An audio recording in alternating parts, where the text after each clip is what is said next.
네, 이사에서 36장 11절부터죠.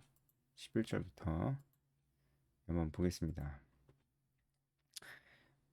이에 엘리야김과 셈나와 요아가 랍사게에게 이르되 우리가 아람 방언을 아우니 청하건대 그 방언으로 당신의 종들에게 말하고 성 위에 있는 백성들이 듣는 데서 우리에게 유다 방언으로 말하지 마소서 이렇게 좀 청하고 있습니다.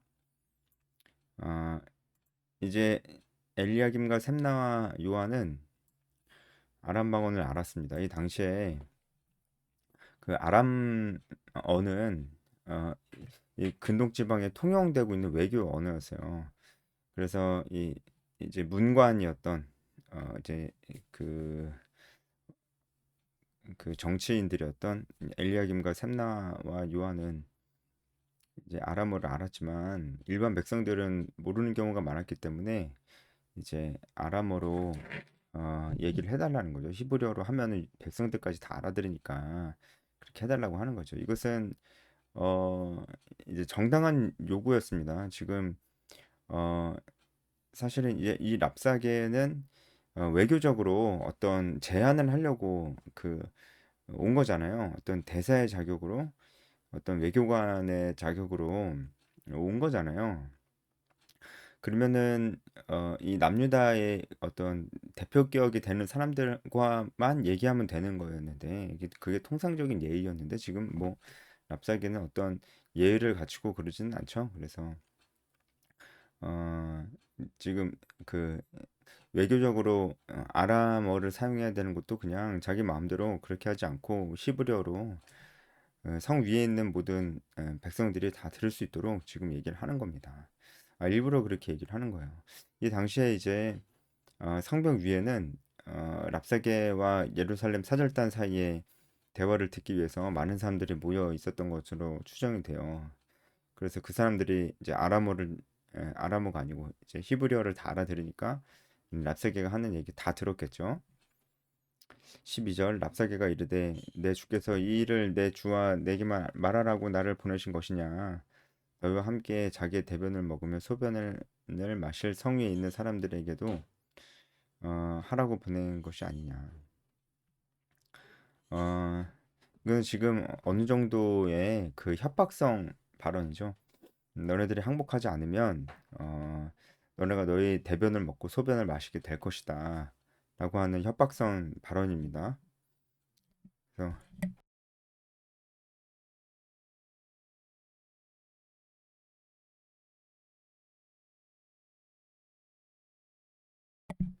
네, 죄송합니다. 협박성 발언입니다. 실제로 이런 식으로 항복을 받아낸 경우가 많이 있었죠. 제가 예전에도 말씀드렸지만 사마리아 성은 3년 포위되고 그다음에 함락됐었는데 뭐 블레셋의 아스돗 성이라든지 그 이외의 성들은 10년 이상 포위를 하고 완전히 말려 죽여서 항복을 받아낸 경우가 아주 많이 있었습니다. 그래서 실제로 랍사계는 실제로 있을 만한 일을 지금 하는 거예요. 단순한 과장된 협박은 아닙니다. 실제로 있을 만한 일들을 얘기를 하고 있는 겁니다. 야, 그렇게 되기 전에 항복을 해라 이거죠. 이에 랍사게가 일어서서 유다 방언으로 크게 외쳐 이르되 너희는 대왕 아수르 왕의 말씀을 들으라. 일어서서라는 것은 이제 랍사게의 더 굳은 의지를 얘기해 주는 거거든요. 히브리어로 보면 경고히 섰다라는 뜻이에요. 아마 랍사게가 더 큰 목소리로 이제 유다에 있는 백성들과 이 사절단들에게 더 큰 소리로 얘기를 하면서 더 강력하게 얘기를 했을 겁니다. 왕의 말씀에 너희는 히스기야에게 미혹되지 말라. 그가 능히 너희를 건지지 못할 것이라. 이제 히스기야와 백성들의 사이를 이간질을 하거든요. 히스기야가 상습적으로 거짓말하는 어떤 사기꾼이라는 그런 의미가 굉장히 강하게 예, 전달이 되고 있는 것이죠. 폭동을 일으키라 이겁니다. 백성들에게 폭동을 일으켜서 히스기야 몰아내고 그 목을 나에게 던져라. 이런 얘기죠. 그러면 너네들 다 살 것이다. 이렇게 얘기하는 겁니다. 히스기야가 너에게 여호와를 신뢰하게 하려는 것을 따르지 말라. 그가 말하기를 여호와께서 반드시 우리를 건지시리니 이 성이 아수르 왕의 손에 넘어가지 아니하리라 할지라도 히스기야의 말을 듣지 말라. 여기까지 한번 좀 보겠습니다. 뭔가 지금 랍사게가 뭔가를 알고 있는 것 같아요. 그렇죠? 어떤 걸 알고 있냐면 히스기야가 백성들에게 무슨 말을 했는지 알고 있는 것 같습니다. 히스기야가 무슨 말을 했냐면 여호와께서 반드시 우리를 건지실 것이다. 그리고 이 성이 아수르 왕의 손에 넘어가지 아니할 것이다. 이 두 가지를 히스기야가 백성들에게 얘기를 했다는 거죠. 또 그 사실을 랍사게가 알고 있다는 겁니다. 근데 그 말을 듣지 말아라 라고 지금 성위에 있는 백성들에게 얘기를 하고 있는 것이죠. 아마도 이제 랍사게는 아수르가 본격적으로 침공하기 전에 정탐꾼을 이 예루살렘에 보내서 히스기야가 백성들에게 하는 이야기를 다 들어서 그 정보를 입수한 것 같습니다. 실제로 히스기야는 백성들에게 이런 얘기를 했었는데요. 역대하 32장 7절 8절을 보면은 그대로 한번 읽겠습니다. 너희는 마음을 강하게 하며 담대히 하고 아수르 왕과 그를 따르는 온 무리로 말미암아 두려워하지 말며 놀라지 말라. 우리와 함께 하시는 이가 그와 함께 하는 자보다 크니 그와 함께 하는 자는 육신의 팔이요 우리와 함께 하시는 이는 우리 하나님 여호와시라. 반드시 우리를 도우시고 우리를 대신하여 싸우시리라 하매. 이렇게 히스기야가 백성들에게 얘기를 했어요. 마음을 강하고 담대하게 하라. 하나님께서 우리와 함께 싸우신다. 두려워하지 말고 놀라지 말라. 이렇게 얘기를 하는 것이죠. 히스기야가 실제로 백성들에게 그렇게 얘기한 것을 랍사게가 정보원을 통해서 들었던 것 같아요.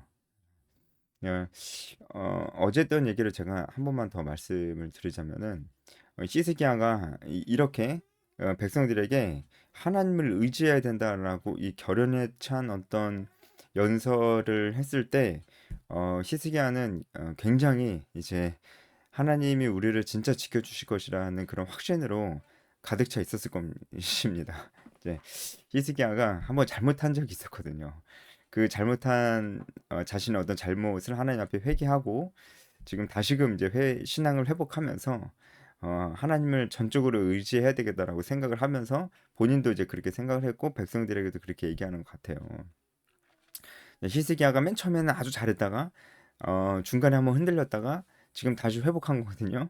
제가 어제 했던 얘기 간단하게 다시 한번 말씀드리는 거예요. 이 히스기야의 모습을 보면은 참 히스기야가 남유다에서 손꼽힐 정도로 굉장히 선한 왕인데 그럼에도 불구하고 그도 하나님 앞에서 죄인이고 연약하고 흔들린 적도 있었다는 거예요. 그런데 그럼에도 불구하고 하나님께서 히스기야를 통해서 정말 놀라운 일을 행하셨다는 것입니다. 그래서 이제 그런 의미에서 히스기야가 어떤 모습이었는지를 어제 말씀드렸고 다시 한번 말씀을 좀 드립니다. 히스기야가 처음에 이제 아하스에 이어서 왕이 됐을 때는 굉장히 신앙이 좋았습니다. 쉽게 말해서 붙인 아하스 왕은 신앙이 좋지 않아서 아수르의 모든 신들을 남유다에 가지고 왔었는데요. 그것을 다 제하여 버렸습니다. 그 우상이나 제단이나 다 그냥 다 부숴버렸어요. 그렇게 종교 개혁이죠.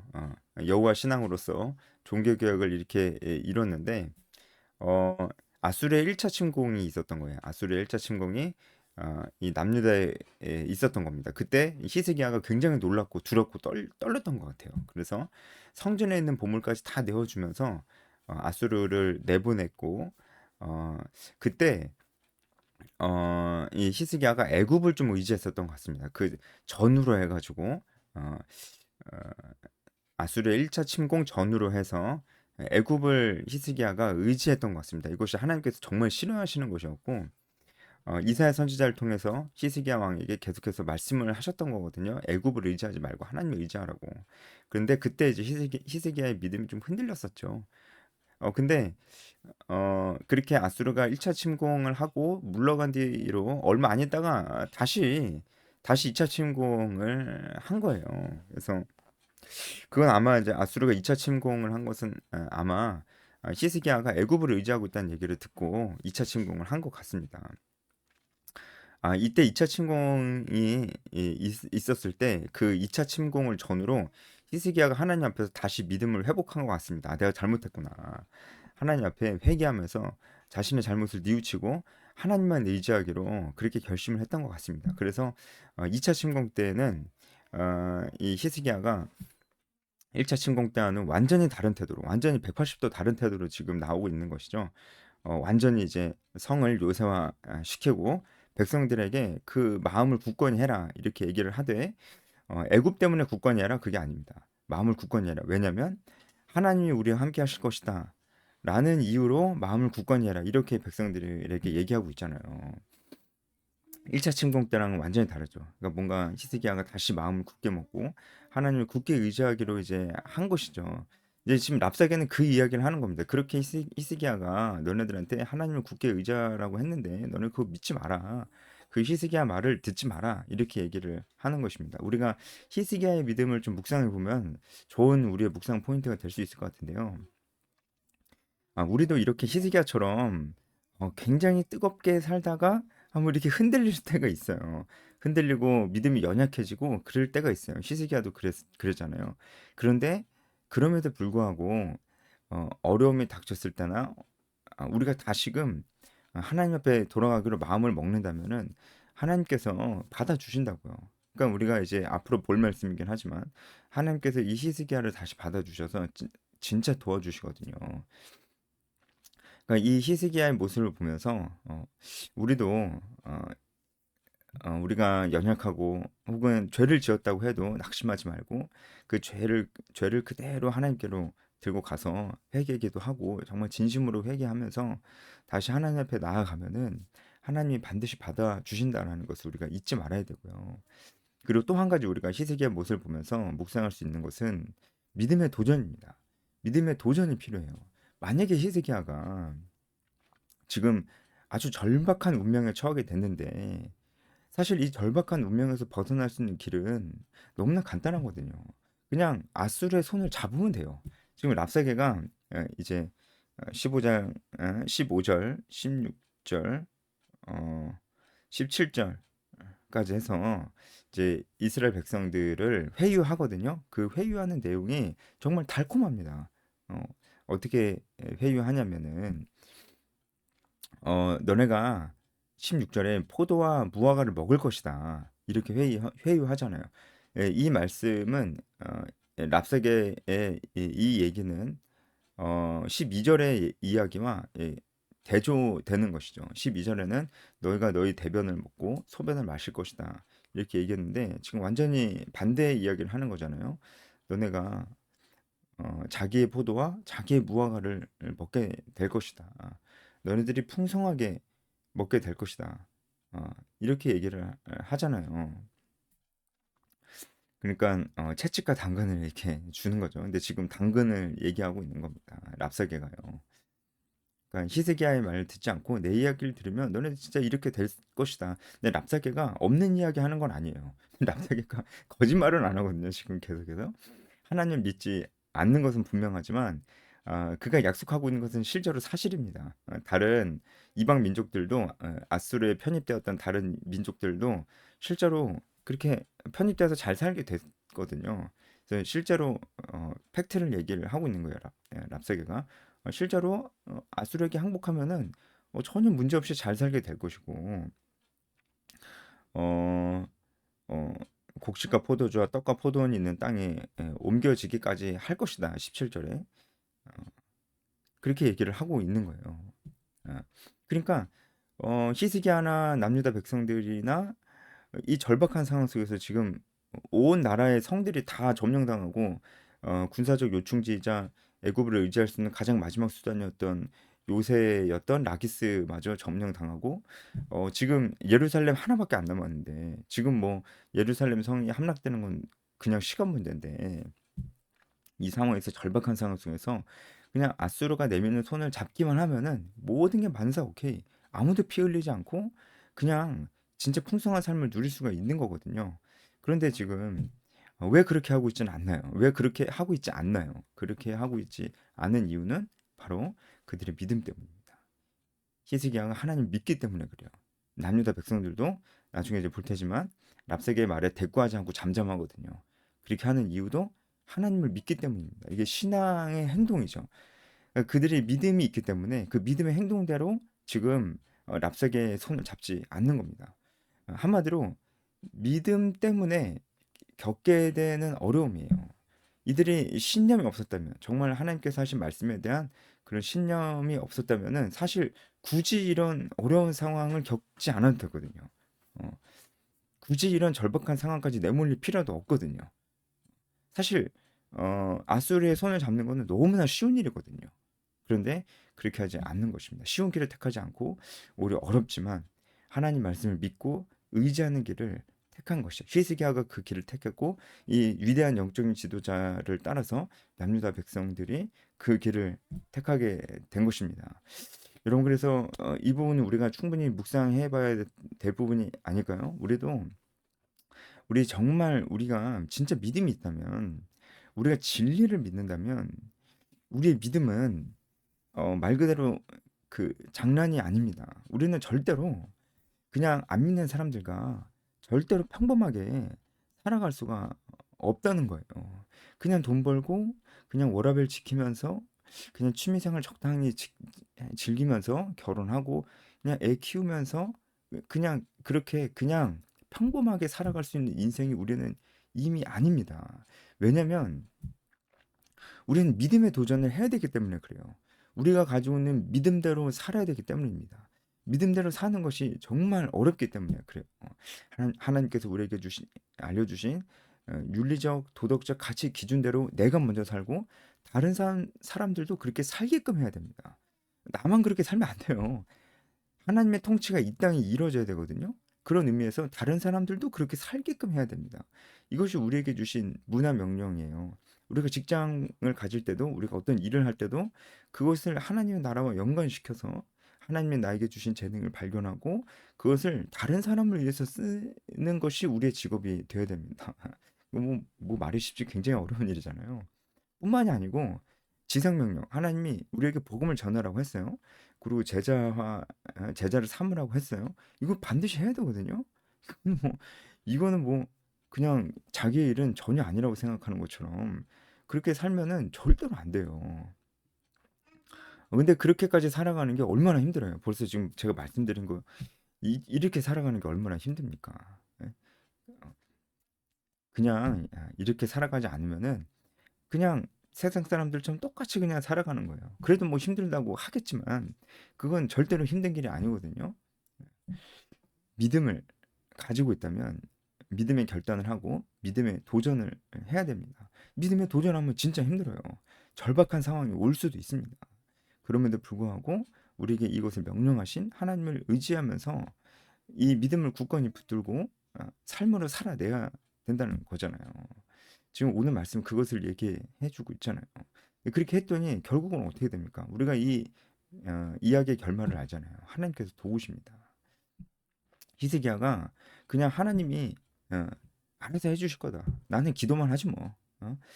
그냥 하나님이 도와주신다고 그랬으니까 여러분 우리 믿으면서 기도만 합시다 그냥. 그냥 그렇게 가만히 있지 않았어요. 히스기야가 가지고 있는 믿음은 그냥 기도만 하고 가만히 있는 믿음이 아니었어요. 히스기야가 지금 랍사게를 어디서 만났습니까? 랍사게를 세탁자의 밭 큰 길에서 만났잖아요. 왜 히스기야가 거기 있었어요? 이제 그 예루살렘을 요새화하기 위해서 이제 포위당할 거니까 오랫동안 버티기 위해서 이제 그 수원을 공급받기 위해서 거기 있었잖아요. 그러니까 어 우리가 아까 역대하 말씀도 읽었지만 히스기야는 만반의 준비를 다 했습니다.